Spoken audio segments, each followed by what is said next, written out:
guys! Hello! This is Admin Rich once again. Nandito naman po tayo para i-expose ang katotohanan at i-expose ang kasinungalingan ng isang dating Pangulo na nuknukan ng sinungaling.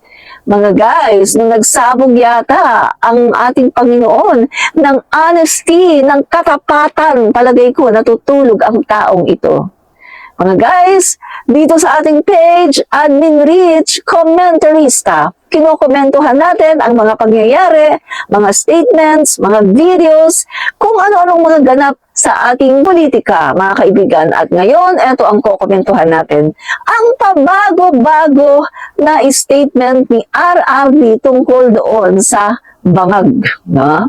So, nung nasa Davao siya, sa rally, ang sabi niya, bangag daw. Si PBBM. Pagkatapos, sa isang press conference, ang sabi niya, hindi daw niya sinabi kahit patayin daw siya ng 1,000 times. And then, mga kaibigan, doon sa isang press conference sa Malacanang, inamin niya na siya ay tumutsongke ng Mary Jane. In short, mga guys, Mary Jane user. I can't imagine kung paano binaboy ang ating Malacanang.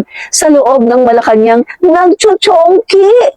Sa loob ng Malacanang, bumabatak ng Mary Jane. At mga kaibigan, alam naman natin kapag may mga pot session, mga batak-batak dyan, mga kaibigan, may mga kasama yan. At ang tanong lang ng taong bayan, sino ang mga kasama niya at ano-ano ang kanilang mga binabatak?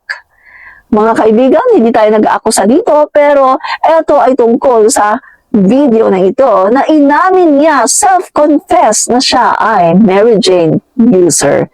Kaya nagtatanong tayo mga kaibigan bilang isang commentarista, nagtatanong tayo kung sino ang kanyang mga kasama at kung ano-ano ang kanilang mga binabatak aside from Mary Jane. Meron ba silang mga binabatak? Mga pulburon? Kung ano mga brand yan o kung ano man yan?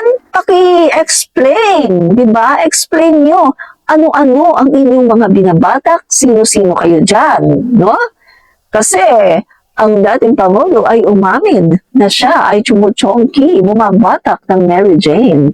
So, eto lang naman ay isang pagtatanong. Sino ang kanyang mga kasama at kung may mga kasama nga siya sa pagbatak ng Mary Jane, ano-ano ang inyong mga binabatak sa loob ng Malacanang? OMG! Binaboy nila ang Malacanang! Binaboy nila ang tahanan ng ating mga Pangulo ng Pilipinas. OMG! Nasaan ang delikadesa? Nasaan ang pagiging desente? Nagtatanong lang. Panoorin natin ngayon ang video na ito. Si Bongbong Marcos bangag noon, ngayong presidente na bangag natin ang presidente. Adik, wala akong sinabi na ganun. Patayin ako ni Marcos niyan. Maawa ka naman sa akin. It's a killing activity, and I think my age, ako hindi masyado. Kasi nagmumuriwa na ako para magising. Si RRD, bangag noon, bangag ngayon. May drug addict tayo na naging Pangulo ng Pilipinas. Putang inang yan. O, di ba? At hindi lang yan mga kaibigan. Alam naman natin na siya ay self-confess. Fentanyl. Dik-ah. Binaliktad ko lang, no?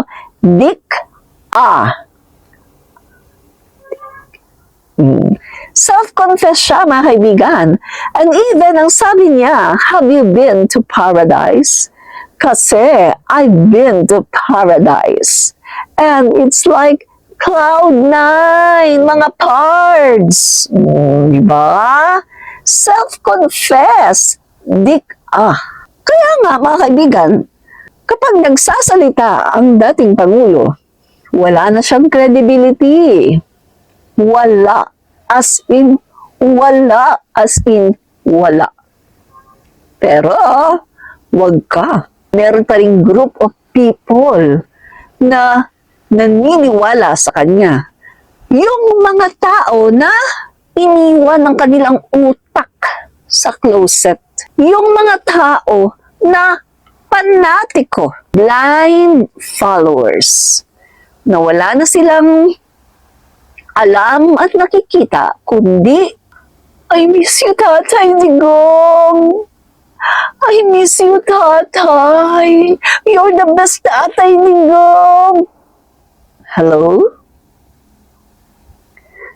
Kahit ganito na ang inyong tatay na walang credibility, napaka sinungaling, pabago-bago ng statement, mahilig manirang puri, mahilig magpabagsak ng gobyerno ng ating Pangulong PBBM. Subalit, hindi siya pinapatulan ng ating Pangulo. Napaka-professional ng ating Pangulo at napakabuti ng kanyang puso. Hindi siya pinapatulan. Diba? Pero, may karma yan. Kaya eto masasabi ko sa mga DD sheets at sa dating Pangulo, ingat! Dahil may karma yan. Peace!